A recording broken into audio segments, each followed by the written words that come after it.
Pahayag Kapitulo 19. Pagkatapos ng mga bagay na ito ay narinig ko ang gaya ng isang malaking tinig ng isang makapal na karamihan sa langit, na nagsasabi, Aleluya, kaligtasan, at kaluwalhatian, at kapangyarihan, ay nauukol sa ating Diyos.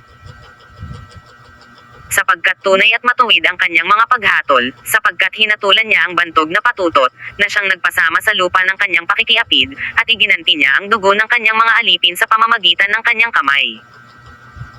At sila'y muling nangagsabi, Aleluya! At ang usok niya ay napaiilang lang magpakailan kailanman.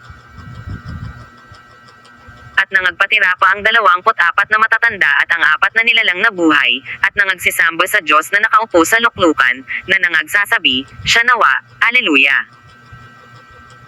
At lumabas ang isang tinig sa luklukan, na nagsasabi, Purihin ninyo ang ating Diyos, ninyong lahat ng mga lingkod niya, ninyong lahat ng mga natatakot sa Kanya, maliliit at malalaki.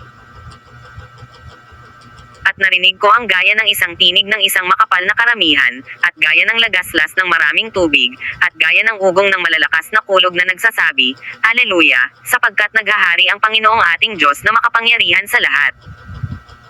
Marriage Supper of the Lamb. Tayo'y manggagalik at tayo'y mangagsayang mainam, at siya'y ating luwalhatiin, sapagkat dumating ang pagkakasal ng kordero, at ang kanyang asawa ay nahahanda na. At sa kanya'y ipinagkaloob na damtan ang kanyang sarili ng mahalagang lino, may kantab at tunay, sapagkat ang mahalagang lino ay siyang mga matuwid na gawa ng mga banal. At sinasabi niya sa akin, isulat mo, mapapalad ang mga inanyayahan sa paghapon sa kasalan ng kordero. At sinasabi niya sa akin, ang mga ito'y siyang tunay na mga salita ng Diyos. At ako'y nagpatira pa sa kanyang paanan upang siya'y aking sambahin. At sinasabi niya sa akin, ingatan mong huwag gawin iyan, ako'y kapwa mo alipin at ng iyong mga kapatid na mayroong patuto ni Jesus, samaamba ka sa Diyos, sapagkat ang patuto ni Jesus ay siyang espiritu ng hula. Second Coming of Christ. At nakita kong bukas ang langit, at narito, ang isang kabayong maputi, at yaong nakasakay dito ay tinatawag na tapat at totoo, at sa katwiran siya'y humahatol at nakikipagbaka. At ang kanyang mga mata ay ninggas ng apoy, at sa kanyang ulo ay maraming diadema, at siya'y may isang pangalang nakasulat, na sino man ay di nakaalam kundi siya rin. At siya'y nararamtan ng damit na winisikan ng dugo, at ang kanyang pangalan ay tinatawag na ang Verbo ng Diyos. At ang mga hukbong nasa langit ay sumusunod sa kanya na mga nakasakay sa mga kabayong puti, at nangararamtan ng mahalagang linong maputi at dalisay.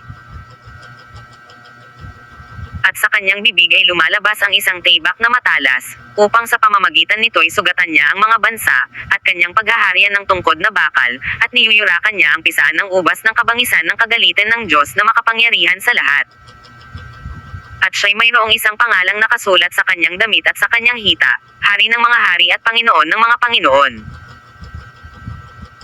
At nakita kong nakatayo ang isang anghel sa araw, na siya'y sumisigaw ng malakas na tinig, na nagsasabi sa lahat ng mga ibong lumilipad sa gitna ng himpapawid, halikayo at mangagkatipon sa dakilang hapunan ng Diyos. Upang kayo'y makakain ng laman ng mga hari, at ng laman ng mga pangulong kapitan, at ng laman ng mga taong makapangyarihan, at ng laman ng mga kabayo at ng mga nakasakay dito, at ng laman ng lahat ng mga taong laya at mga alipin man, at maliliit at malalaki. At nakita ko ang hayop, at ang mga hari sa lupa, at ang kanilang mga hukbo, na nangagkakatipon upang makipagbaka laban doon sa nakasakay sa kabayo, at laban sa kanyang hukbo.